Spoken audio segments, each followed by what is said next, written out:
Fully Ramblomatic Volume 2 Blu-ray containing every 2025 episode is available to pre-order, and the Volume 1 Blu-ray's coming back in stock as well. Buy them together in a bundle and we'll throw in a free sticker pack so you can stick the discs together for more efficient storage or something, I don't know. Pre-order now!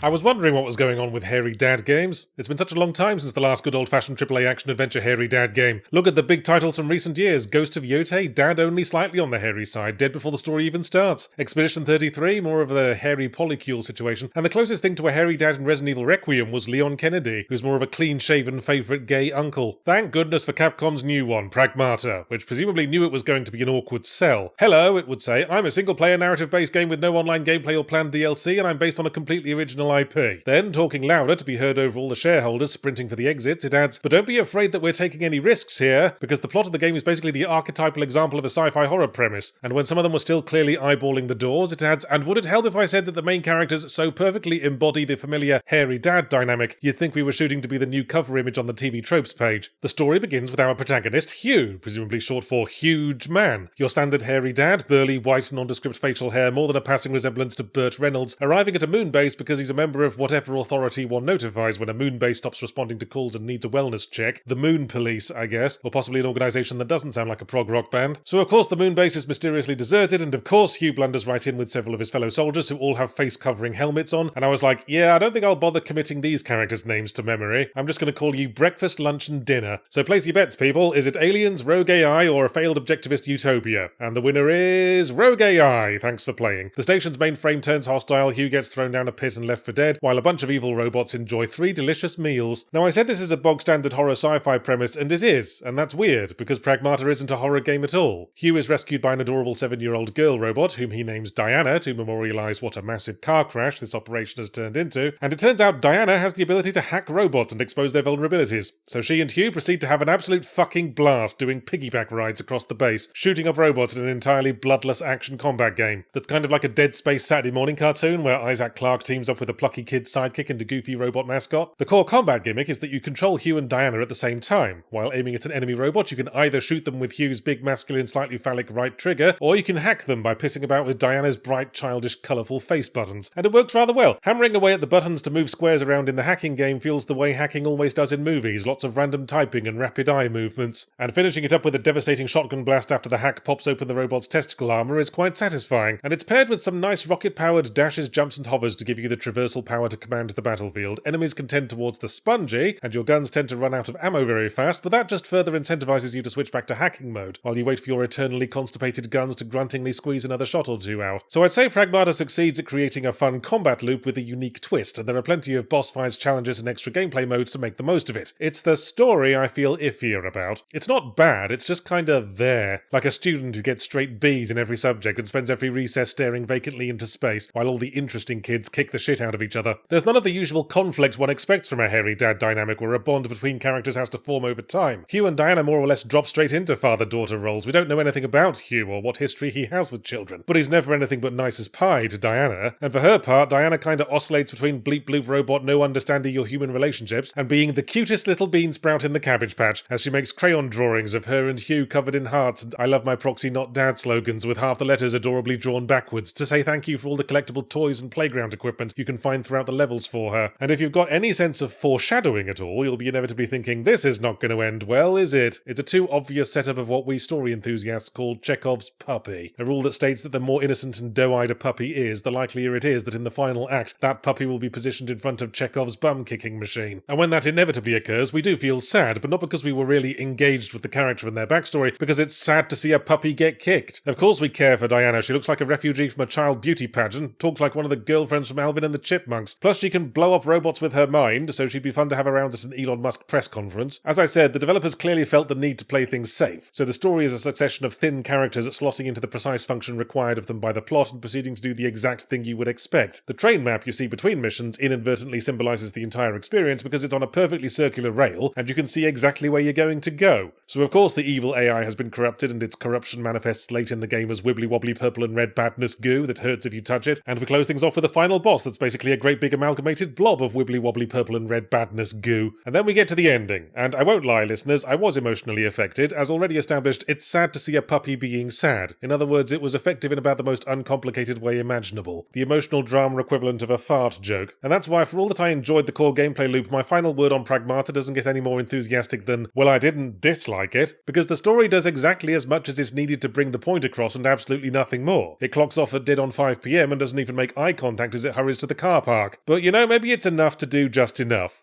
Another sentence for the Hall of Fame. The worst I could say is that the intended tone lurches back and forth somewhat. A harrowing boss fight with a giant insane robot scorpion might be immediately followed by us teleporting to the playground in our home base to push Diana on the swings for a bit. But that aside, the story does the job without any nuance or lingering questions in our minds to ruminate upon, and by the standards of Capcom games, that's a pretty good showing. Certainly improves on Resident Evil Requiem's performance. That only did the job up until lunchtime and then tripped and knocked itself out on a water cooler full of old wank.